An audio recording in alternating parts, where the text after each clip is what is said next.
La semaine dernière, donc pour ceux qui n'étaient pas là, on a parlé de déception. Et on a parlé en fait, de la déception qui entraîne l'amertume, qui entraîne bien un déséquilibre dans la foi, puisqu'à ce moment-là, on colle un petit filet sur notre cœur, et puis l'amertume, la déception entraîne bien souvent la jalousie, qui entraîne la calomnie, qui entraîne, etc., le meurtre, et nous allons le voir. Et ce matin, nous voulons plonger encore plus profondément, parce que je voudrais aller voir les racines de la déception. Alléluia. D'accord ? J'avais dit que c'était en plusieurs parties, et on va voir ce matin les racines de la déception qui, en fait, viennent du cœur, mais avant de venir du cœur, viennent de la pensée. Et donc, on va se plonger dans les bonnes ce matin et les mauvaises pensées. Amen. Et les mauvaises pensées sont des portes ouvertes aux démons. Merci Seigneur. Je ne sais pas si vous imaginez un petit peu. Les mauvaises pensées sont des portes ouvertes aux démons. Et j'aimerais lire avec vous quelques petits textes. Le premier texte, il se trouve dans le livre des Proverbes ce matin. Donc, Proverbe 4, verset 23. On va le lire ensemble. Proverbe 4, verset 23. Ah oui. Vous voyez, c'est des petits textes courts. Garde ton cœur plus que toute autre chose, car de lui viennent les sources de la vie. Amen. Vous voyez, c'est très simple, très clair. On va lire aussi le psaume 73. Psaume 73, verset 7. Psaume 73, verset 7. L'iniquité sort de leurs entrailles, les pensées de leur cœur se font jour. Là, c'est très clair. Les pensées du cœur se font jour. Et enfin, un dernier texte dans le livre de la Genèse, le premier livre de la Bible.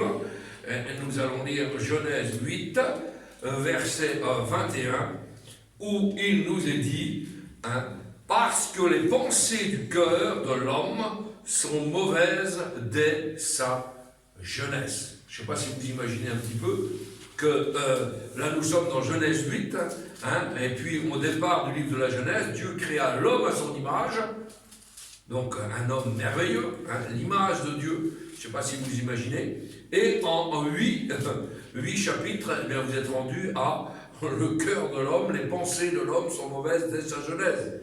Vous imaginez un petit peu la dégradation, et on va le voir à travers tous ces merveilleux textes ce matin. Donc le thème de ce matin, c'est les pensées négatives sont des portes ouvertes aux démons. Est-ce que vous avez compris un petit peu l'intitulé? Vous allez dire, il va fort le pasteur. Non, c'est comme ça, et nous allons le voir ensemble. Vous avez bien compris ce matin que nous allons parler de sanctification et de combat de la foi en même temps. C'est comme cela que nous allons remporter le combat spirituel, car je crois que d'abord le combat spirituel est un combat de la foi. Amen. Avant même d'être un ensemble de jeûnes et de prières, si quelqu'un qui cherche à vaincre les démons, on veut vaincre les démons, on va avoir autorité sur les démons. Quelqu'un qui veut vaincre les démons n'est pas capable de s'approprier l'œuvre de la croix. Laissez-moi vous dire que sur les démons, il n'y a aucun pouvoir. Il faut déjà, premièrement, s'approprier l'œuvre de la croix par la foi. Si nous ne sommes pas capables de ça, nous ne pouvons rien contre Satan. Sachez que Satan n'a pas peur du jeûne. Dieu trône au milieu des louanges. Dieu nous a laissé des armes spirituelles. Le jeûne en fait partie. Mais Satan n'a pas peur du jeûne. Satan a horreur des louanges et il a peur de la prière. Mais il tremble quand nous avons la foi. Alléluia. C'est différent, Si nous avons la foi, alors Satan tremble. Si tu n'as pas la foi dans l'œuvre de la croix, tu peux prier, tu peux jeûner, tu peux chasser, tant que tu veux, mais jamais le diable ne partira. Ça c'est clair. C'est pour cela qu'il est important de vous enseigner ce que le diable ne peut pas faire. Et nous l'avens déjà prêché, je vous l'ai apporté ce sujet. Satan est limité. Satan ne peut pas tout faire. Et on s'était régalé parce que nous avions remporté des victoires à travers cette parole. Et une des premières choses à savoir, c'est que le fait de nos pensées, si elles ne sont pas bonnes, ouvre des portes aux démons. Il y a deux sortes de portes d'entrée pour les démons. Les portes directes et les portes indirectes. Je vais expliquer. Les portes directes sont les péchés, tout simplement, que tu connais toi, que nous connaissons tous. Je n'ai pas dit que nous commettons, que nous connaissons tous. Et ces péchés-là permettent à Satan de rentrer dans ta vie directement. D'accord ? Vous connaissez ça par cœur.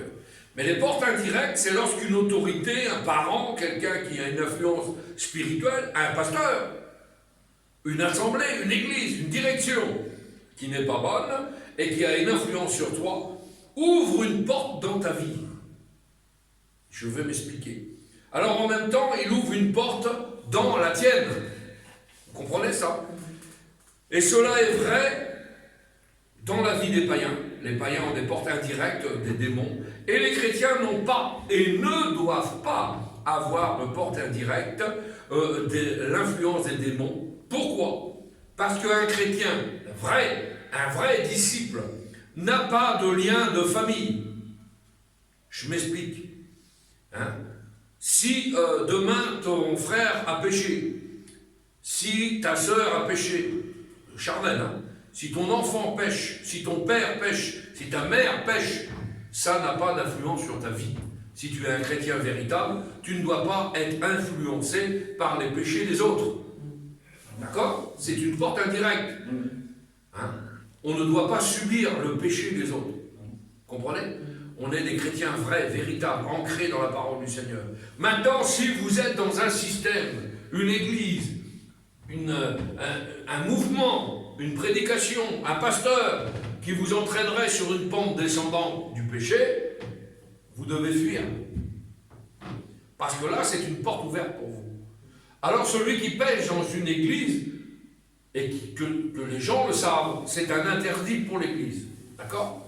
Mais ça n'a pas aucune conséquence sur votre vie spirituelle à vous.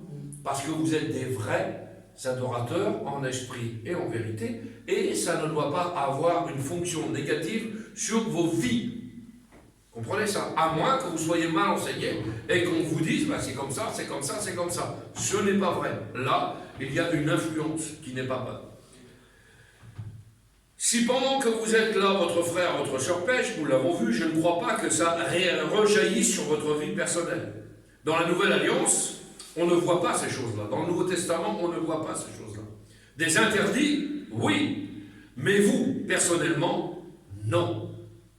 La Bible dit, et Jésus dit, qu'importe ce que font les autres, mais toi, personnellement, toi, suis-moi. Jean 21, verset 20, 23. Alors pour ces raisons, ne dites jamais ma vie n'avance pas à cause de. Là, on va rentrer encore plus profondément. Ma vie n'avance pas à cause de. Je n'arrive pas à prier à cause de. Je n'arrive pas à être en présence avec le Seigneur à cause de. Ça, c'est très dangereux. Si vous êtes dans un mauvais mouvement, si vous êtes dans une mauvaise église, pas de problème. Il n'y a pas d'accès avec Dieu parce que Dieu n'est pas là. Vous comprenez ça?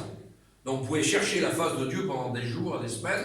Aujourd'hui, beaucoup d'églises sont plus spirituelles, plus charnelles. Donc on a des frissons, on a des émotions, mais ça reste charnel. Le Seigneur n'est pas là. Dans les derniers livres de l'Apocalypse, l'Odyssée, le Seigneur n'est pas là. La preuve, il tape à la porte de l'église. Donc vous pouvez être dans une assemblée de 2000 personnes, de 3000 personnes, c'est le pouvoir de la chair. Et vous recherchez la présence de Dieu, mais Dieu n'est pas là. Donc vous n'aurez pas accès à Dieu. Est-ce que vous comprenez ça? Ça, c'est un problème. Mais si vous êtes dans une bonne assemblée, si vous lisez votre Bible, si vous pratiquez la doctrine de la parole du Seigneur, si vous êtes des vrais disciples, vous ne pouvez pas dire « je ne peux pas m'approcher de Dieu à cause de ». Ce n'est pas possible. La première chose que vous avez à faire, c'est de vous remettre en cause à vous-même, tout de suite. Et ça, on va voir que, bien sûr, les pensées contribuent fortement à être déconnectés de la présence du Seigneur. Parce que quand tu es chrétien, né de nouveau, converti, disciple de Christ, alors tu es connecté directement à Jésus. Et tu dépends directement de Jésus. C'est le combat de la foi. C'est pour cela que j'aimerais vous dire, ne soyez jamais des chrétiens dépendants. Ne soyez jamais des chrétiens dépendants. Votre vie chrétienne, votre réussite spirituelle ne dépend pas de la prière des autres, ne dépend pas de la ferveur des autres, ne dépend pas de l'onction des autres, ne dépend pas de la vie des autres. Alléluia. Votre vie spirituelle est personnelle, intime et individuelle. Même si vous avez des frères et des sœurs qui vous lâchent dans la prière, s'ils ne prient jamais pour vous, ça arrive, hein. Il faut avoir à cœur, il faut avoir reçu, il faut avoir l'amour. Nous, c'est ce qu'on enseigne ici. Mais il y a des frères qui ne prieront jamais pour vous parce qu'ils ne sont pas sur la même longueur d'onde, en pensée. Et s'ils ne sont pas dans la même longueur d'onde en pensée, jamais de votre vie, croyez-moi qu'ils vont vous mettre dans la prière. Hein. Vous comprenez bien, vous êtes même dérangeant pour eux. Alors si votre vie dépend de ces gens-là, vous avez une triste vie chrétienne. Comprenez ça? La vie chrétienne est intime, individuelle, personnelle avec Christ. Si vous êtes des vrais disciples, vous êtes connectés directement à Jésus. Maintenant, si vous êtes des disciples un peu faiblards, eh bien, regardez déjà par rapport à vous-même, votre pratique spirituelle que vous avez intime et individuellement avec Jésus. On va le voir ça ensemble. C'est pour cela, ne dépendez pas de la prière des autres, du zèle des autres. Quand on dépend de ces choses, c'est au début de notre conversion. On a besoin d'être entraîné, on a besoin d'être exhorté, on a besoin d'être soulevé, on a besoin d'être pris par la main et dire allez, on y va. Ça, d'accord, au début de la conversion.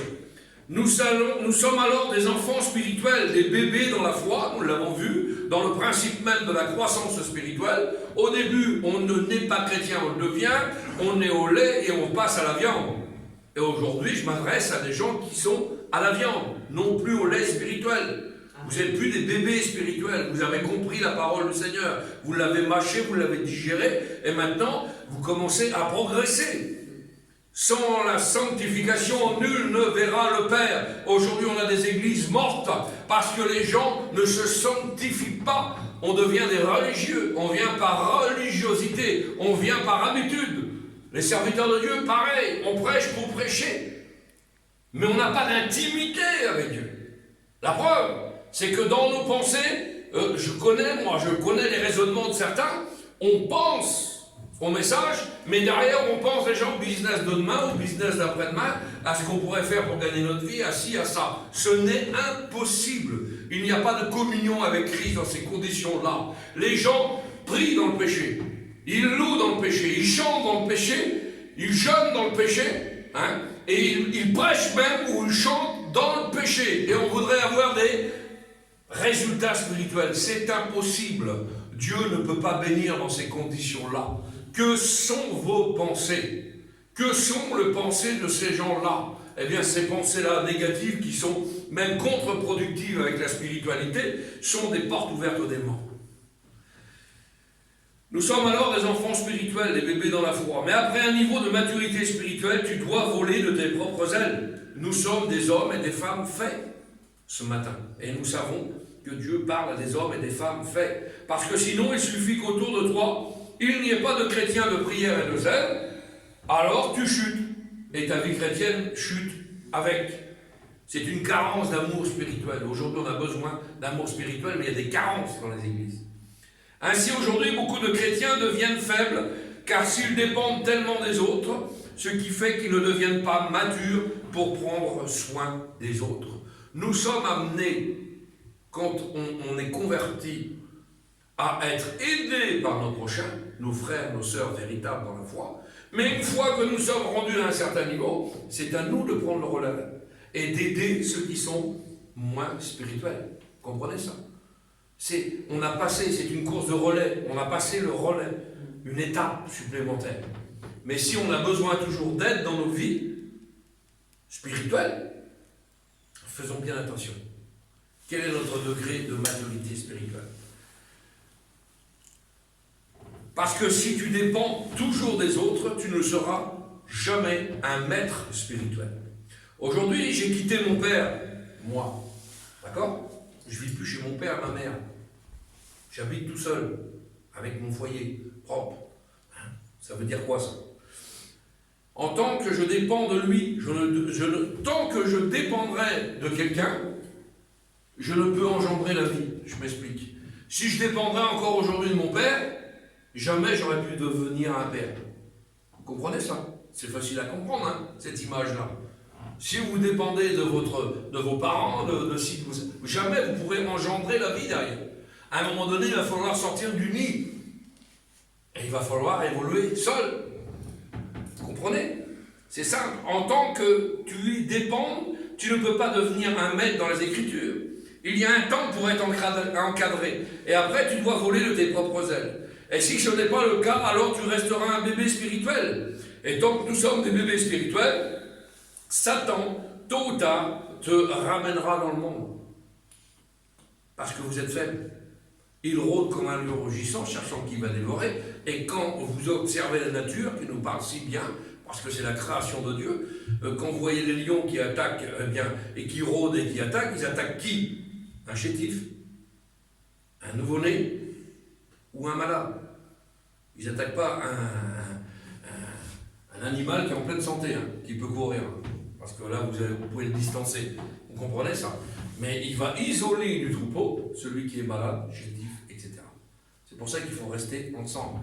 L'Église doit rester ensemble, se porter dans la prière, mais ne pas dépendre de la prière des autres. C'est pas parce qu'on est malade qu'on ne peut pas prier. Vous comprenez ça? Hein? Ce n'est pas parce qu'on est faible qu'on ne peut pas prier. La communion avec Dieu est intime et individuelle. Aujourd'hui, nous allons parler du combat de la foi au niveau des pensées. Nous allons parler des portes d'entrée des démons au niveau des pensées. On parle souvent des actions bonnes ou mauvaises. Fais comme ça, fais pas comme ça. Mais rarement on parle des pensées.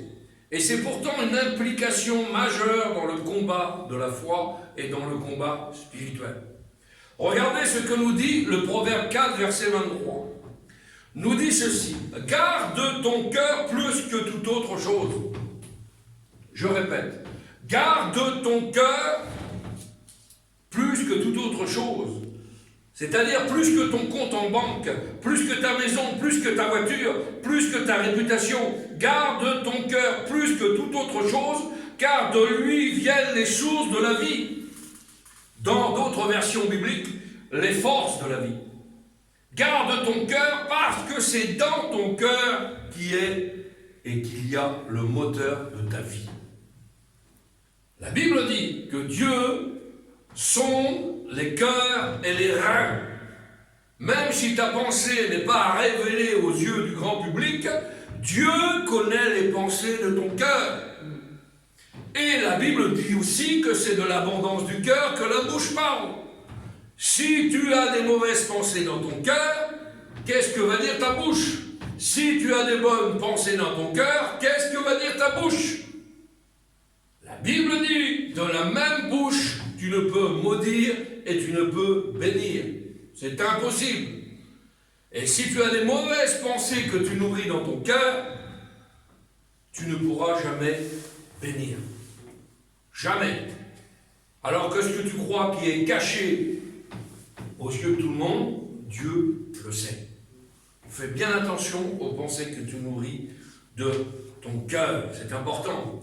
Si là, je suis derrière l'estrade, je prêche la parole du Seigneur, et que dans mon cœur, je dis, celui-là, il faut le descendre, c'est compliqué. Bien sûr qu'il y a des gens à qui on doit ne plus parler, parce qu'il y a une différence, vous comprenez? On ne va pas aller se faire battre. Mais la Bible dit de prier même pour ses ennemis. D'accord? D'accord? C'est important ça. Hein? Bénir pour prier pour quelqu'un qui est notre ami, notre frère en Christ, notre sœur charnelle, spirituelle, c'est simple. Mais prier pour quelqu'un qui ne peut pas vous voir, c'est compliqué. Eh bien, si vous nourrissez cette pensée-là dans votre cœur, la bénédiction, c'est dur, hein? C'est du cœur que proviennent les pensées. Amen? Amen. Par exemple, en boxe, je vais prendre un boxeur, tout simplement, l'exemple d'un boxeur. Un boxeur veille sur son visage parce qu'il suffit d'avoir un uppercut au niveau du menton et tu tombes, même si tu es le grand champion. Hein. Tu peux être le plus grand champion. Un seul percute, un seul coup, paf, KO. Ainsi, il veille sur sa tête. Pas trop sur son ventre, pas trop sur ses pieds, pas trop sur ses genoux, mais sa tête, il la protège. On met la garde haute pour protéger sa tête, pour ne pas prendre un uppercut. Et dans le combat de la foi, c'est le cœur qu'il faut protéger. Si quelqu'un veut avoir la foi, mais qu'il ne protège pas son cœur, est-ce que vous protégez vos cœurs ce matin? C'est important ça. Hein? Eh bien, si vous exposez vos cœurs à l'ennemi, vous allez voir que les mauvaises pensées vont jaillir dans votre cœur. Mais si vous protégez bien votre cœur dans ce combat de la foi, eh bien, nous sommes là ce matin en tant que bergers, comme l'entraîneur de boxe, pour te dire, lève ta garde, lève ta garde. Même si tu es un grand champion spirituel, entre parenthèses, même si tu as de la grande communion avec Dieu, même si tu passes du temps avec le Seigneur, fais attention, garde ton cœur plus que toute autre chose, protégez-vous, car vous pouvez avoir un coup dur dans la vie. Et le coup dur arrive. Ah oui, on est surveillé, on est scruté par l'ennemi. Et dès qu'il va avoir une faille, il va s'engouffrer. Beaucoup d'hommes exposent leur cœur. Beaucoup trop. Et ils s'attendent à vaincre Satan. Pas de garde au niveau du cœur, mais ils s'attendent à vaincre Satan. Ils veulent affronter le diable avec un cœur exposé. C'est impossible. On ne peut affronter Satan et ses démons avec un cœur exposé. Comment je peux protéger mon cœur? Comment? Eh bien, je protège mon cœur en n'écoutant pas n'importe quoi.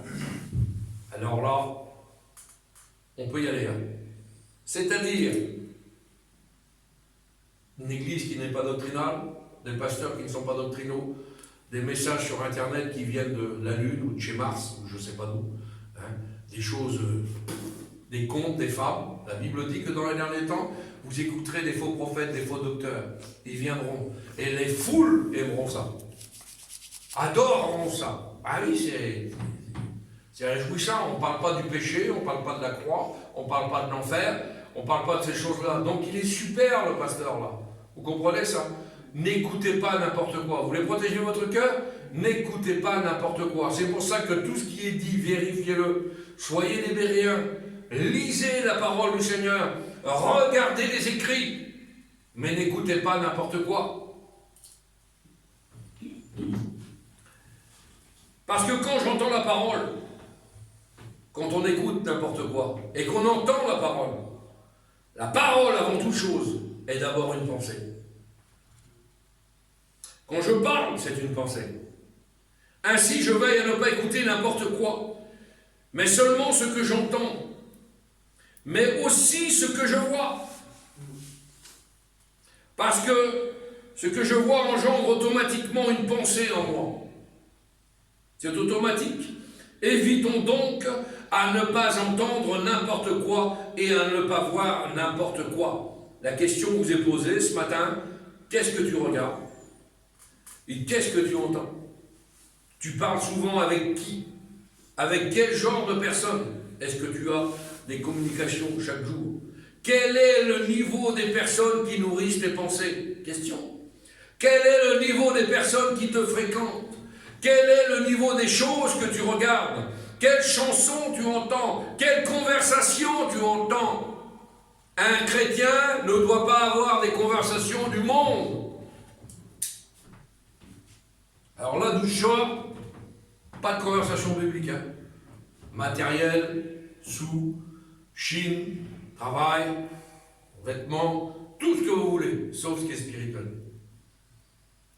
Si vous êtes dans un bain comme ça, vous ne ressentirez jamais une conversation spirituelle de ça. Faites bien attention. Dis-moi qui tu fréquentes, je te dirai qui tu es. Tu es un mondain, tu es un spirituel. Attention, il faut travailler. Hein. Ça, c'est une chose. Et quand je suis à l'église, le travail, il est là. D'accord? Je ne suis pas dans le travail. Mes pensées ne sont pas tournées vers le travail. Mes pensées ne sont pas comment je vais pouvoir vendre ça, comment je vais pouvoir faire ça, comment je vais faire ça. Mes pensées sont dans la parole du Seigneur. Il y a un temps pour tout. La Bible dit qu'il y a un temps pour semer, il y a un temps pour récolter. Bon, eh bien pour le travail c'est pareil. Il y a un temps pour le travail, Mais néanmoins, si on est spirituel, on est toujours en harmonie avec le Seigneur.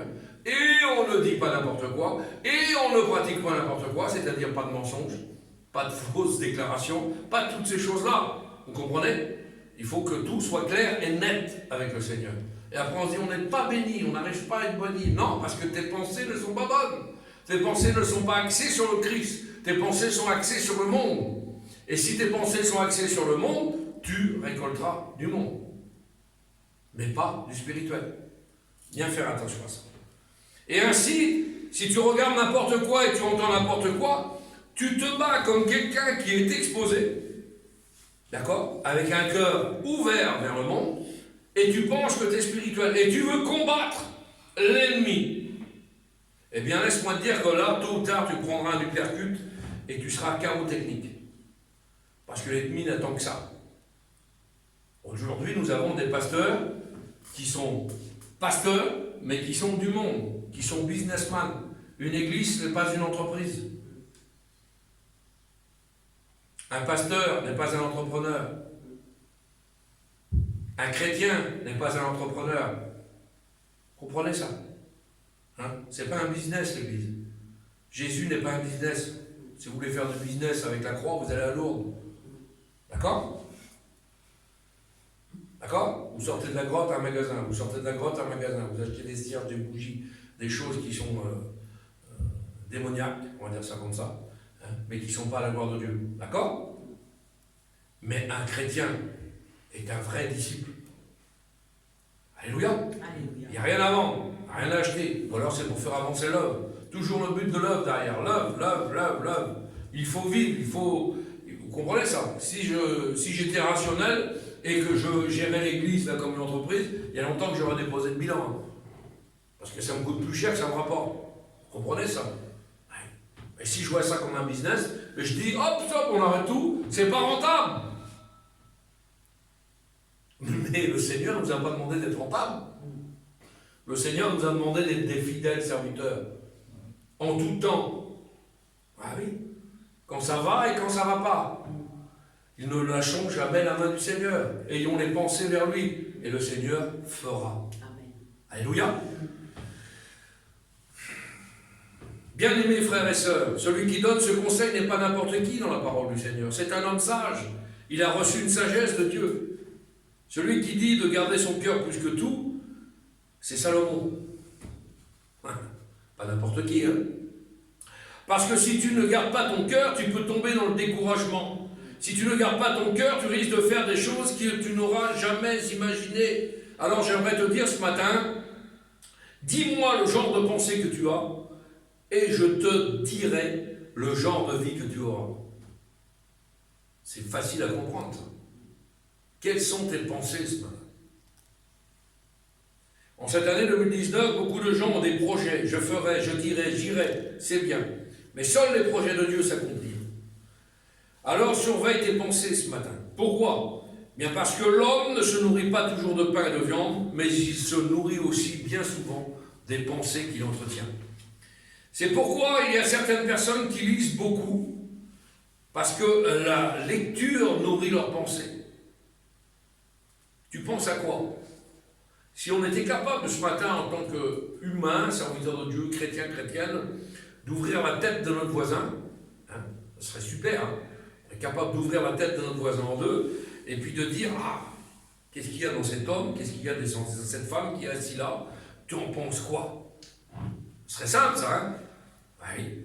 La Bible dit, tel il est, telles sont ses pensées. Je répète, la Bible dit, tel il est, telles sont ses pensées. Alors je vous laisse voir avec vous-même. Hein. Dieu, avant de créer l'homme, a pensé l'homme. Dieu, avant d'envoyer Jésus, a pensé Jésus. Dieu, avant d'envoyer son Fils mourir, il a pensé à la croix. Il a pensé à la résurrection. Il a pensé à l'enlèvement. Et il y aura l'enlèvement. Amen. Amen. Les pensées que tu as déterminent ta vie que tu auras, que tu veuilles ou que tu ne veuilles pas. Si tu nourris des mauvaises pensées, ces pensées-là feront de toi ce que tu seras demain. J'ai eu l'occasion de prêcher là-dessus. C'est important. Ça éclatera au grand jour. Et on verra ton vrai visage. Le masque va tomber. Et on saura qui tu es vraiment. Parce que les pensées, des années, tu as nourri de mauvaises choses dans ton cœur. Si tu as des mauvaises pensées, tu auras une mauvaise vie. Si tu as des sales pensées, tu auras une sale vie. Si tu as des bonnes pensées, tu auras une bonne vie. Si tu as des pensées excellentes, tu auras une vie excellente. Amen. Tu deviendras ce que tu penses. Amen. Amen. Merci Seigneur. Ce que tu ne penses pas, tu ne le deviendras jamais. C'est clair. Ce que tu ne penses pas, tu ne le deviendras jamais. Si tu prémédites des choses, eh bien, tôt ou tard, ça va jaillir dans ta vie. C'est pourquoi aujourd'hui, j'aimerais que vous preniez au sérieux vos pensées, petites et grandes. Pourquoi? Parce que des fois, une grande chute spirituelle est cachée dans une toute petite pensée. Un grand désastre est caché dans une toute petite pensée. On voit des gens qui tombent autour de nous. J'ai vu des serviteurs de Dieu qui tombaient autour de nous parce qu'ils entretenaient des pensées qui n'étaient pas bonnes. Et au bout de 10 ans, au bout de 5 ans, au bout de 3 ans, au bout de 2 ans, cette pensée-là a fait vraiment ce qu'ils étaient. Et on les a vus sur le vrai visage. Et le péché attendait. Ah, il attendait là, au bout du bout de la pensée, là, le péché attendait. Et on va le voir ensemble. Vous voyez, le corps peut être beau, il peut être parfait. Pas pour moi, hein, vous comprenez? Je ne parle pas de moi. Hein. Il peut être beau, parfait, en pleine santé, en pleine force, mais un tout petit microbe s'introduit dans un corps humain comme ça. Un tout petit microbe, il faut un microscope pour le voir. Eh bien, ce petit microbe peut vous terrasser. Les pensées sont les petits microbes. Une petite pensée négative peut vous terrasser spirituellement. Elle peut même tuer. Il en est de même dans le domaine spirituel. Une petite mauvaise pensée peut nous tuer. Dites-moi ce matin, qu'est-ce qui a détruit Lucifer? Expliquez-moi. Une petite pensée d'orgueil. Je ferai, je dirai, je serai. Et il y a un verset qui rappelle ce que je suis en train de dire. Le psaume 73, verset 7. David dit: l'iniquité sort de leurs entrailles. Les pensées de leur cœur se font jour. Les pensées de leur cœur se révèlent par le péché qui sort d'eux. Là, je ne parle pas dans le délire, je parle en m'appuyant sur le texte de la parole du Seigneur. Et là, David confirme cela, que lorsque le cœur a des pensées, les entrailles finissent par engendrer tôt ou tard ces pensées en termes d'action. La pensée que vous avez aujourd'hui dans votre cœur va germer en vous et vos entrailles donneront naissance aux pensées négatives que vous avez et se tourneront en iniquité. Dans l'Ancien Testament, nous l'avons vu la semaine dernière, Abel et Caïn. Ah oui, la frustration, on l'a vu. Pourquoi? Ah oui, il est béni, pas moi. Et lui, il est agréé par le Seigneur, pas moi. Il a nourri cette pensée dans son cœur. Et puisqu'il a nourri cette pensée dans son cœur, ses entrailles ont germé, et de ses entrailles ont germé le meurtre. Et il a tué son frère. Car jamais une pensée, laissez ça tranquille, hein, jamais une pensée ne demeure une pensée. Là, je vais aller encore plus loin, on va profond, hein. Jamais une pensée ne demeure une pensée. Elle lutte toujours pour s'exprimer. Vous pouvez faire ce que vous voulez. Des fois, on veut la tenir, on veut la... Jamais elle ne demeurera une pensée. Elle lutte toujours pour s'exprimer. La pensée est ainsi faite. Quand tu as une pensée, il y a une lutte, car la pensée te dit « Engendre-moi, enfante-moi, en un mot, fais ce que je veux que tu fasses. » Alors ce matin, quelles sont les pensées que tu portes chaque jour dans tes entrailles? Que va enfanter tes pensées? Un jour tu finiras par engendrer ces pensées. Quelles sont-elles ce matin? Jalousie, orgueil, envie de tuer ton frère ou ta sœur? Je ne sais pas. Mais ça vient d'une pensée. J'ai envie de me barrer, j'ai envie de quitter là, j'ai envie de partir de là, j'ai envie de revenir là, j'ai envie d'aller là-bas. C'est des pensées, ça, au départ. Hein. Ça va pas, ça me plaît pas, ça me plaît pas, ça me plaît pas. Si vous nourrissez ces pensées-là, Vous serez toujours déçus. Si ce sont des bonnes pensées, alors tu engendreras de bonnes choses pour toi et pour ton entourage. Vous comprenez ça? C'est important ça. Et j'ai 3 exemples merveilleux pour confirmer ça. 3 exemples merveilleux de la parole du Seigneur. Le premier meurtre de la Bible, nous l'avons vu, vient de quoi? De la pensée. Abel et Caïn. On va faire la lecture ensemble. Genèse 4, versets 1 à 8. Prenez votre Bible, vous allez voir. Genèse 4, versets 1 à 8. Adam connut Ève, sa femme, elle conçut et enfanta Caïn, et elle dit, j'ai formé un homme avec l'aide de l'Éternel. Elle enfanta encore son frère Abel. Abel fut berger, et Caïn fut laboureur. Au bout de quelque temps, Caïn fit à l'Éternel une offrande de fruits de la terre. Et Abel, de son côté, en fit une des premiers-nés de son troupeau et de leur graisse. L'Éternel porta un regard favorable sur Abel et sur son offrande, mais il ne porta pas un regard favorable sur Caïn et sur son offrande. Caïn fut très irrité, et son visage fut abattu. Et l'Éternel dit à Caïn, pourquoi es-tu irrité et pourquoi ton visage est-il abattu? Certainement, si tu agis bien, tu relèveras ton visage, et si tu agis mal, le péché se couche à ta porte, et ses désirs se portent vers toi. Mais toi, domine sur lui. Là, on est bien d'accord. Pensée, concrétisation, péché, domine sur tes pensées, et tu feras le bien. On est d'accord?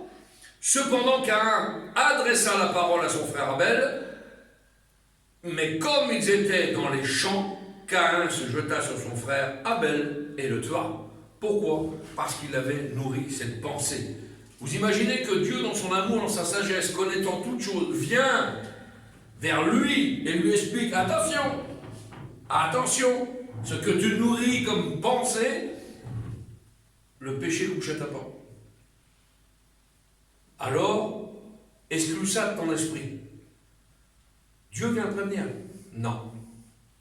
Non, il n'a pas voulu écouter la parole du Seigneur et il a continué à nourrir cette pensée. Ça l'a mené au meurtre. Pensée de jalousie, pensée de comparaison. Il y en a beaucoup aujourd'hui qui ont des pensées de comparaison dans les assemblées, dans les églises. Pourquoi lui et pas moi? Il y en a beaucoup de ça, beaucoup. Pensée de rivalité. Avez-vous des pensées de comparaison, de rivalité, de jalousie? Sache que ce que tu peux faire, l'autre ne peut pas le faire. Amen. Et ce que l'autre peut faire, toi, tu ne peux pas le faire non plus. Et c'est comme ça. Même si tu as la pensée de vouloir faire comme lui, eh bien, si ce n'est pas voulu de Dieu, tu resteras avec ton talent, et lui peut-être avec 2 talents, ou l'inverse. Vous comprenez? C'est ainsi.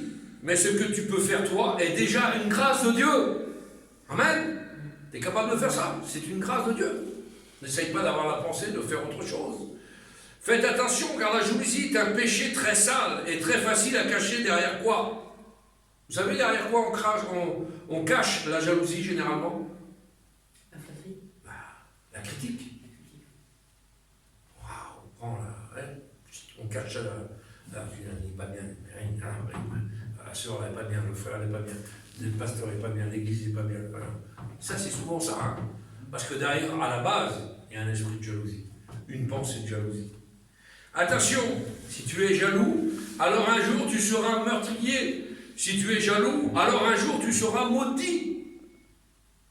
Ah oui. Parce que derrière le meurtre, après il y a la malédiction de Dieu. Vous avez compris ça? Caïn a été maudit, parce qu'un jour il a laissé une pensée de jalousie en lui. Vous imaginez? Maudit pour à la base une pensée qu'on peut taire, qu'on peut faire taire, qu'on peut éteindre tout de suite. En se plaçant devant Dieu. Non, on la nourrit. Une petite pensée. Maudit par Dieu. Vous voyez un peu le fil conducteur de la chose? C'est extraordinaire. Et Caïn a refusé d'écouter Dieu. Et Dieu vient arrêter le processus. Net. Et quand vous allez voir, derrière, je vais vous expliquer comment que Dieu intervient. Dieu ne peut pas laisser le processus des mauvaises pensées dans le cœur des gens. qui font le mal pour leurs serviteurs. Je m'explique. Dieu est venu arrêter le processus. Et la descendance de Caïn, on en parle un petit peu, de celui qui avait été, cette pensée de jalousie, qui avait été jaloux, qui a été meurtrier. Caïn, la descendance, regardez ce que c'est, a engendré des générations perdues, maudites par Dieu. Fils de Caïn, vous savez ce que c'est? Le premier polygame était fils de Caïn. Le premier faiseur d'armes, marchand d'armes, pour tuer, était un fils de Caïn. Le premier occultiste de la Bible était un fils de Caïn. Le premier rebelle antichrist, Nimrod, était un fils de Caïn. Toute une race opposée au plan de Dieu pour une pensée. Voyez où peut vous emmener la pensée? Une petite pensée de rien du tout. Toute une génération maudite par Dieu. Là, on est loin. Hein? Ça fait réfléchir sur une petite pensée mal nourrie. Et pourtant, la Bible est claire. Dieu arrête le processus net et clair. On a touché à son oint, à son serviteur. Comment voulez-vous que Dieu puisse continuer à faire épanouir ses pensées mauvaises dans le cœur des gens? Ah, c'est comme ça. Maintenant, vous serez maudits. Et on voit toute la descendance, toute la génération qui suit, toutes les générations qui suivent la descendance de Caïn. Ça fait peur, ça fait froid dans le dos. Alors faisons bien attention à ce que nous entretenons comme pensée. Un deuxième exemple, et on va le faire à la lecture ensemble. On va faire un deuxième exemple. Amen. Amen. 1 Samuel 18. 1 Samuel 18, verset 10. 1 Samuel 18, verset 10 à 11. Là, on parle de Saül, excusez-vous, roi Saül.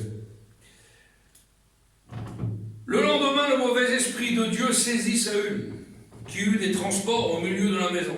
David jouait comme les autres jours. Vous savez que David jouait de l'harpe dans la maison de Saül, et ça calmait le roi Saül. Hein? Cuit ou cru, David était toujours disposé à jouer de la harpe dans la maison de Saül, et ça disposait le cœur de Saül. Saül leva sa lance, regardez bien, disant lui-même: je frapperai David comme contre la paroi. Mais David se détourna de lui 2 fois. Les pensées de Saül sont meurtrières, encore un deuxième exemple, contre David. Il veut tuer David. David l'agace. Ah oui, hein, vous connaissez l'histoire. Ce petit berger qui vient de nulle part, qui va devenir roi à la place de Saül. Quel esprit de jalousie dans le cœur de Saül. Ah oui, le petit frère, le petit berger qui était jeté, on n'avait même pas pensé à lui. Il ne vous reste pas un fils? Si, mais il est là-bas, c'est un gardien de berger. Et il garde les troupeaux là-bas. Ah ben c'est lui que le Seigneur veut. D'accord? Ah oui. Le Seigneur mise toujours sur des gens à qui on ne s'attend pas. D'accord? Mais aujourd'hui, eh bien, Saül est irrité. Encore une pensée de rivalité. Vous avez vu, la Bible est claire. Le lendemain, le mauvais esprit saisit Saül. D'accord? Encore une pensée de rivalité qui pousse au meurtre. Car Dieu remplace Saül et choisit David. Pensée de rivalité. 2 fois, par 2 fois, Saül essaye de tuer David. Alors laisse-moi te dire juste un petit conseil. Lorsque tu es face à un Saül dans ta vie, s'il y en a un comme ça, là, qui a un esprit de rivalité sur toi, quand tu es face à un Saül, ça arrive, hein? Moi, ça m'est arrivé plein de fois.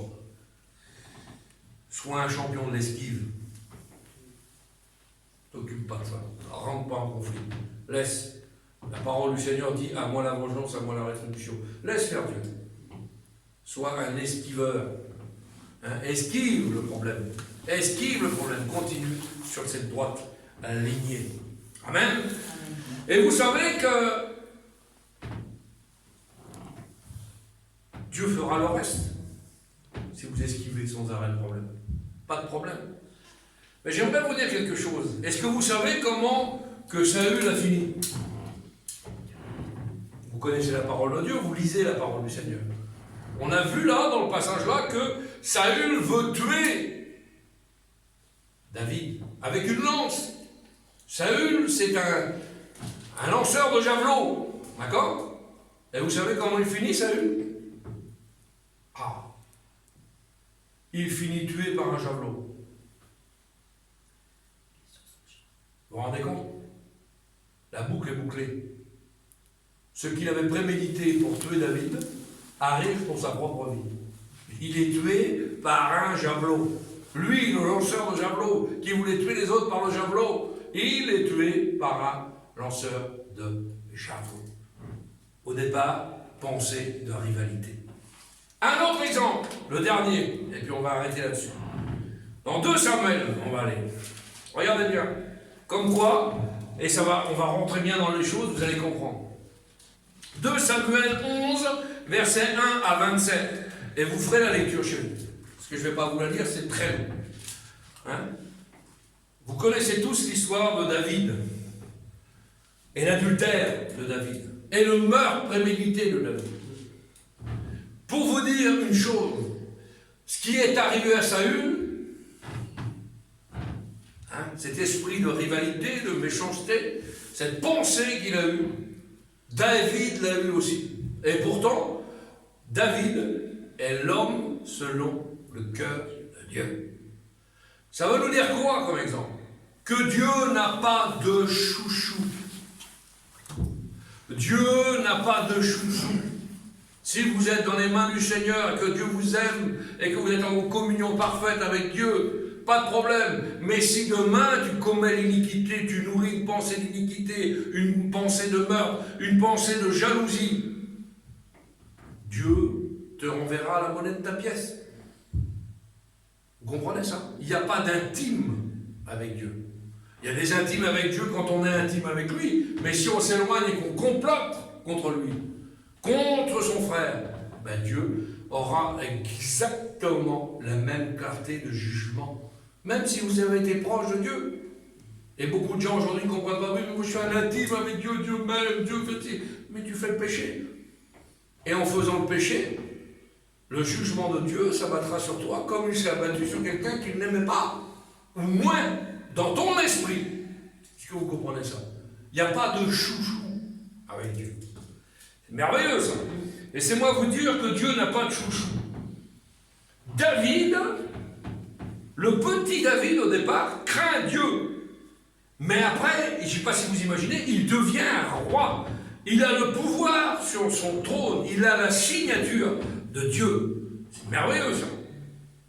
Et là, la Bible nous dit quoi? Qu'il est au palais.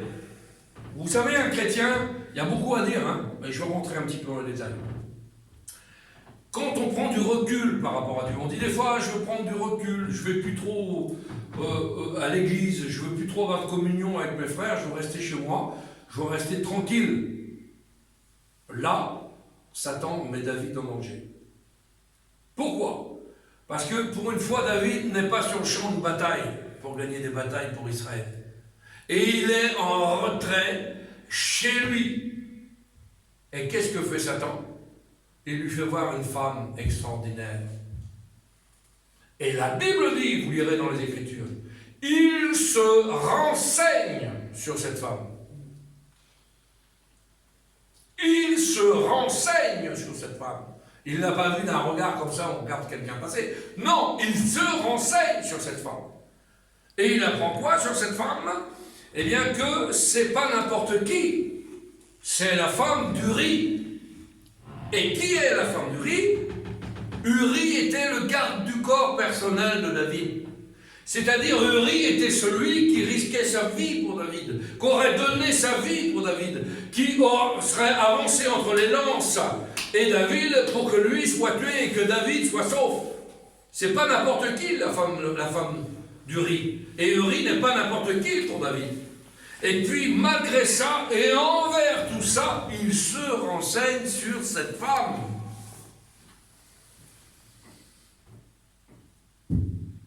Et quand il se renseigne sur cette femme, il s'aperçoit que Uri, son mari, n'est pas là. Il est au champ de bataille. Alors, ce qui doit arriver arrivera. Il a eu cette pensée d'adultère, il commet l'adultère. Il l'a fait monter chez lui, dans sa suite, et il commet l'adultère avec la femme d'Uri. Et là, problème. Problème et problème. On a des pensées pour commettre quelque chose, mais on n'a pas la pensée de la conséquence du quelque chose. Au respect, je vous vois, la femme d'Uri tombe enceinte. Comment faire? Le mari n'est pas là, il est sur le champ de bataille. Uri est sur le champ de bataille. Comment faire? Vient une deuxième pensée dans la tête de David. Faites-le revenir vite du champ de bataille. Parce que tout soldat qui rentre après une campagne de bataille, au respect, je vous vois, va avec sa compagne. Et donc il se passera ce qu'il doit se passer. Et ni vu ni connu, je t'embrouille, c'est pas moi le père. Donc il fait revenir Uri du champ de bataille. Rapidement, parce que là c'est des mois, hein, vous comprenez ça. Mais manque de chance. Manque de chance. Là encore, Uri ne se comporte pas comme un soldat, mais comme un homme de Dieu. C'est-à-dire qu'au lieu d'aller avec sa compagne, il adore son Dieu. Il revient au palais et il adore son Dieu. Et il adore son roi. Donc ça fait qu'il ne va pas avec sa compagne. Et le péché, la pensée est sortie, va engendrer une conséquence que Uri lui-même va se rendre compte qu'il y a un problème. Vous comprenez ça? Alors comment faire? Vient une troisième pensée dans la tête de David. Renvoyons-le sur le champ de bataille et mettons-le en première ligne. Il faut couvrir le péché maintenant. Et Uri, pas naïf, mais un bon serviteur de l'Éternel. Parce que souvent on nous prend pour des naïfs, mais on est des bons serviteurs de l'Éternel, des bonnes servantes de l'Éternel. Oui, si c'est la destinée, il faut y aller. Alors on y va. Et il prémédite le meurtre d'Uri sur le champ de bataille pour cacher le péché qu'il a commis en pensée. Je ne sais pas si vous imaginez la situation. C'est quelque chose d'extraordinaire. Cet homme qui était un vaillant héros, Uri, qui était prêt à mourir pour son roi l'envoie à la boucherie, tout simplement à l'abattoir, sans aucune chance, pour couvrir son propre péché. Quelque chose d'extraordinaire. Voyez jusqu'où peut aller la pensée. David se comporte donc comme Saül, ni plus ni moins. Est-ce que Dieu le traite autrement? Non. Dieu est juste. Ne pensez jamais que Dieu fermera les yeux sur tes péchés, car aujourd'hui tu es un David. Est-ce que vous comprenez ça? C'est pas parce qu'aujourd'hui tu es un homme terrible de Dieu, que tu es une femme terrible de Dieu, que Dieu t'excusera tes péchés à venir. Si tu commets des péchés en pensée demain, Dieu ne te pardonnera pas, même si aujourd'hui tu es en communion intime avec lui. Vous comprenez ça? Ce qu'il faut aujourd'hui, c'est ne pas lâcher la main de Dieu. Et si tu as des pensées négatives, les placer directement, tout de suite, automatiquement devant Dieu et dire « Seigneur, je te demande pardon pour les pensées là, qu'elles ne puissent pas germer dans mon esprit, que tu puisses les faire taire, que tu puisses les faire disparaître de mon cœur, que je ne nourrisse pas des choses qui ne sont pas à la gloire de Dieu, parce que je ne veux pas me priver de ta bénédiction. » Amen. Mais aujourd'hui, trop de gens sont à la réunion, mais leur esprit est ailleurs. Ils sont déjà en train de penser à demain, après-demain, ce qu'ils vont faire, et comment ils vont faire là, c'est quelque chose d'extraordinaire. Je vais même aller loin. On l'a vu dans les assemblées. Que les gens sont à la réunion, et que la femme là convoite l'homme là-bas dans la réunion. En esprit, en pensée. Pendant le culte, quand vous êtes à un culte, à une réunion, vos pensées doivent être tournées vers Dieu, et Dieu seulement. Pas ce qui va se passer après, demain ou après-demain, ou ce que vous envisagez vous. Soyez concentrés sur la parole du Seigneur, sur le Seigneur lui-même. On a vu des choses extraordinaires. Je l'ai dit, je l'ai prêché. Ce que tu penses aujourd'hui révélera la vraie nature de ce qui tu es vraiment. Si tu penses à des choses qui ne sont pas bonnes, demain, ta vraie nature ne sera pas bonne et tu seras dévoilé, tu feras du mal aux gens et Dieu te maudira pour ce que tu as fait. Moi, je ne veux pas être maudit par Dieu, je veux être béni par Dieu. Amen. Il faut être dans le plan de Dieu ce matin. Vous avez compris? Merci Seigneur. Il prend la femme du riz. Et on pense qu'on va s'en sortir. Mais les pensées là, je la fais taire quand je veux, je fais ci, je fais ça. Laissez-moi vous dire qu'un pécheur ou une pécheresse n'est pas maître des circonstances. Vous êtes maître pendant un instant, Satan vous fait croire, pendant un instant que vous avez réussi, vous avez abouti dans vos pensées. Ça y est, j'ai réussi. J'ai eu la femme de l'autre, j'ai eu l'homme de l'autre, j'ai fait tuer l'autre, j'ai fait évincer l'autre, j'ai écarté l'autre, j'ai fait ci, j'ai fait ça. J'ai eu une place dans l'église, j'ai eu ci, j'ai eu ça. Mais à quel prix? À quel prix? C'est un péché devant Dieu. Et Dieu le sait ça. Et ne pensez pas que parce que vous avez nourri des pensées comme ça, vous êtes maître des circonstances. Bathsheba, ça a été compliqué hein, de cacher ce péché-là. Hein. Soyons des bonnes personnes. Vous savez, la Bible est claire. La Bible est très claire. Ce qui fait la bonté d'un homme. Vous ne voulez pas que quand on aille partout, même quand vous n'êtes pas là, vous ne connaissez pas Swazik à Morpa? Ah si, c'est une bonne personne. N'importe qui pourrait dire ça. Je vais sur Plumlin. Vous connaissez Alain, Plumlin? Je cherche la maison d'Alain. On ne sait pas trop où il habite, mais Alain, c'est une bonne personne. On sait que c'est quelqu'un de bien. Vous ne connaissez pas le pasteur Attel? Ah si, c'est une bonne personne. Mais des fois, souvent, vous êtes surpris. Vous ne connaissez pas où il habite Attel? Parce que c'est un frère en Christ. Un frère en Christ? Ben non. Il a fait ça dans le pays. Il est connu pour des choses qui ne sont pas la gloire de Dieu. Vous êtes morts. Vous comprenez ça? Soyons des bonnes personnes. Avec nos défauts, nos qualités, on en a tous. Je vous rassure. Avec nos manquements, nos faiblesses, on en a tous. Mais ne nourrissons pas des pensées mauvaises. Les pensées mauvaises sont ce matin pour nous des portes ouvertes pour Satan et ses démons. Faisons bien attention à ça. Nos pensées que nous nourrissons aujourd'hui, si ce sont de bonnes pensées, feront de nous de bonnes personnes. Si ce sont des mauvaises pensées, feront de nous de mauvaises personnes. Comprenez ça? C'est important. Ne laissons pas accès à Satan et ses démons sur nos pensées. Il y a des pensées qui viennent. Ça vous est jamais arrivé d'être en prière quelque part et d'un coup une pensée vous traverse l'esprit et vous perdez le fil du truc? Ça vous est jamais arrivé? Ben, ça m'est arrivé. Bon, je ne sais pas pourquoi ça vous arrive pas. Des fois vous êtes concentré sur la parole, vous êtes en train de prier, vous êtes dans... et d'un coup une pensée vous traverse l'esprit là. Il faut la chasser tout de suite. Comme une flèche là. Hein? Pourquoi on dit que l'ennemi envoie des flèches enflammées sur nous? C'est exactement ça, ça traverse comme une flèche. Ça vous a traversé l'esprit une fraction de seconde. Si vous vous arrêtez sur cette pensée-là, vous la nourrissez, vous n'êtes plus dans la bénédiction. Cherchez ça de vos vies.